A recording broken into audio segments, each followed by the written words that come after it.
Hello everyone, welcome back to my channel. So आज चाहिँ मैले बोगडीको अचार बनाएको छु। यहाँ हेर्नुहोस् कस्तो टेस्टी लाग्दैछ। हजुर कोलाई बोगडीको अचार राम्रो लाग्छ कमेन्ट गर्नु होला के। यहाँ चाहिँ मैले धेरै थोक केही हालेको छैन है। यसलाई मैले 5 फुरन पहिला तेलमा गरम गरेर 5 फुरनलाई फुराएर त्यसको बादमा खुर्सानीहरू सबै थोक मसलाको धुलोहरू सबै हालेर सँगले मैले गरेकी हुँ। अरू त्यस्तो केही खास हालेको छैन गाइस। हेर्नु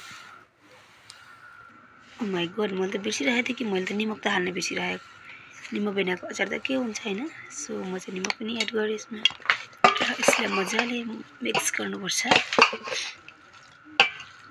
स्टार्टिङमा चाहिँ मैले के हालेँ देखाउन पाइनँ गाइस, किनकि फोनमा ब्याट्री थिएन, त्यसको लागि मैले चार्ज लगाएको थिएँ। सो बादमा याद आयो कि म ब्लग बनाउनु छ भनेर है। र गाइस यसमा मैले गुड गरम गरेर यहाँ हालिसकेको छु। हेर्नुहोस् यसको कलर।